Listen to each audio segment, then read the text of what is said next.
too much in Chicano Wahala Jumede and a bread as to say. Most for money about a piece capa and so may they ever so much for any Exp0se said Danida, Jaja no mamma say and some of better yapuno also any upon a bed a day ever so mama was with me wadring a day I found no my boy in right a year and sin sunset number way they do know a show as some and that day ye a branty be about one thing did say about to a jam after a year honorable Kennedy or Comprecon Agyapong and one was so same young papa a young honorable for a sin central say NPP for and I say your man penny his excellency Nana do down quite a good for add one share now one PBB and comfort branty 1 minute me and canon on to one share na a year a manokunu will go many more say from ama one more crampono a bear ding say one bit me asaba a year power bill because we know when say a year about to no crampono NPP for our rate chess a poto na a branty ano and some and as a one abo a num casane and simple crampo ebema a year NPP manokunu at na a year opposition a year for long and into what day a year and same way to a year a jana mamunim say nipa meka no ho asemi a year abranta ni din a year ibra1 you will be our name a year one about Kennedy Agyapong the woman enya nine Mwamu tete woman so much as a ba ye efam ye kasa wo hu say ye nua be me wodi aba ehun kroni ban sensen bebre ba hu match say na woni ibra1 de na akwa ye hide and seek we fa ha na we si ha ye say na we ye say nya fe ni ye bebo ye wo mo echem so aye nim say ye abranti enya de say ye wono abo asem mpo de nka hu ebe nya ne so wa ba bonten de ye afutuo anase wodi nsem we to edwa ama NPP amanyoko na Ghana for binum eni nkofo binum so say na den e na branch yi ke wonja ne nsem a wo ka ne binum so say no kra de wo ka ne de ampapa na ebusia for saying na ibra1 wo de ne nsem no to edwa e wo ni social media page so if NPP party does not stop Kennedy from talking in this current election, he will expose them big time and even tell the whole world how they managed to win 2016 election, which will destroy the party image for long. And I was saying NPP has already lost this election. All the evil that he did has started catching up with him, and he is about to expose them, which will destroy the party image, and that will keep them in opposition for a very long time. The righteous will never be uprooted, but the wicked will not remain in the land. Proverbs 10:30. We and someone what they to a judge say any kind of war a year NPP for party no a year coco a chilma a year woman she now woman can a year and as a woman my year honorable Kennedy Agyapong can election because they papa no yen meka na say they papa you friend coco jina ha no friend na hasia what they and some to the church in some keka and some one she ya na yan papa na no akwa kopa na no akwa yinika amache say kwan ya 2016 NPP amanyoko no fa so ewini abato no krampo no anhwam na wode akwa to eja amache se biasa fa na nyina hu a obekwa ye enimguase kese de ama amanyoko na sa enimguase we ebeya amanyoko no ahwease a enya de se wo mo betimi asore afri sa ahwease we mu na eno ebema wo mo atena opposition for years. Esan se boni a wo mo edie no die boni wo we ensuma boni wo we etise nyinsen den a ebepie de aba enti wo de Proverbs 10:30 to edwa de amoma hunu se there papa honorable Kennedy Agyapong say frefre no ye tonsale frɛ no ye busa ne nsɛm ne ho nkro ne ban wan hwe ya na wo de amanyoko no akwakoto asɛm emu na abusuafo ye hwɛ ye nua ba ma ne nsɛm odi today wugidi ye sɛ no kra bi na wo ka ewo mu ana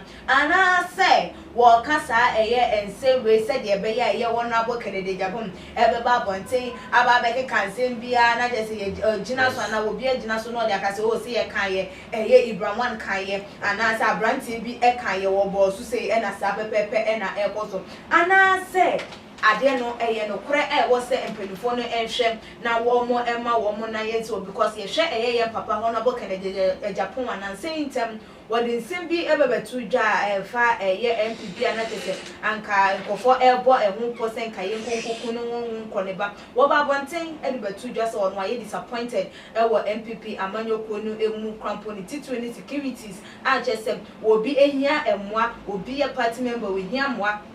na say your boss any pano na wo mo ayi wo mo ni ete wo bu na ni egu nyoma bi so na say like wo kata na ni etwa de bo wo mo kata na ni eka no kore no plain e de eto ho no enti enu nti no because of yesa we see eka and same plain no eni kwan say ye ma no kwan e ma ne kasa na eni kwan say ya amanyoko no eye bibia eni kwan say ye ma say nipa bi say wo ba bonti ebebe cheche eye ensemu ana does it mean say amanyoko no ewo bibia wo mo ekata so a abranti Ibraman wonim ho a wosusu sem say de ye papa nkasa ye akọ ne say de no bi NPP amanyoko na wo no nkasa ewom no de enoma tochima bi wo mu a wodwen ho a wonte ase ne say de enoma ensisi no hu esu eyie a oba bonte ye be kaniti no wo say NPP for ema no enka na no entum send ebe ya onkofa wo how emba na say de wo kan a wodi etu edwai na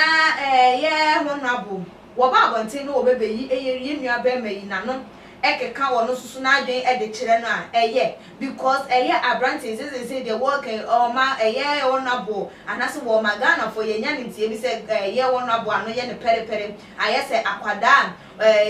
wo hu se ni nua bi anane ma me bi adi boni bi anase obi di bibi asi na wama niska ana wama ne tofe wape bibia dokodoko de bi dia hye ne nsa na waka che ne se ede ebe ne siye na ne wa bie bibia eso ede a chew enu nti no eni kwan se wo mo trust wo no abana de wo kan wugidi yi se dia sundue ebeba ana ntokwa na wo pe wo no abo Kennedy Agyapong ene no akọ enam se nansen ne nsensam a wo keka wo mfi nti no wonim se we de wo kan wo de be fi no ebusuan we de meto ede ema wo se mo so mo fama dwenche embassy you have my Ibraman or can no crabby ewom and as also say ntokwa bi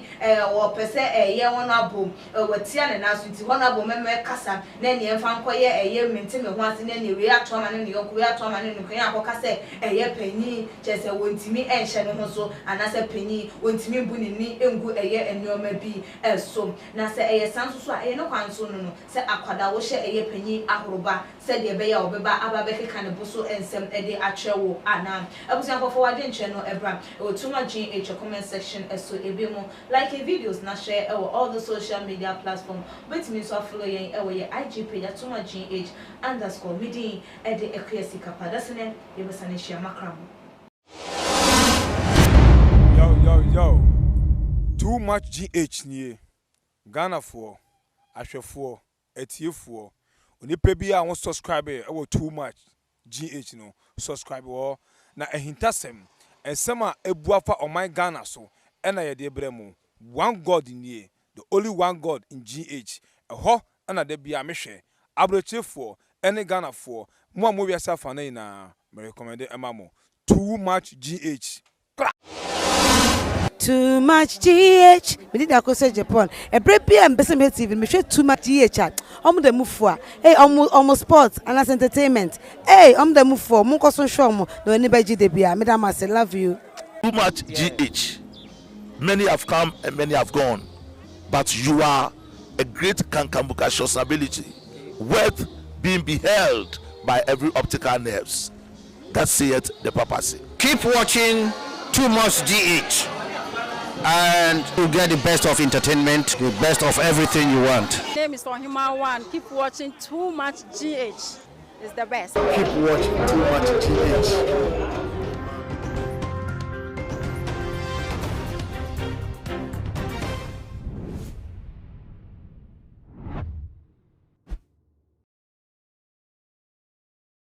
Too Much GH. Shout out to your fans and everybody who is watching Too Much GH. Me dey Isaac Agyapong, but me am the great tampon bring. One man come on here Too Much GH. Too Much GH. Mu too much. Na me so me I'm more fire.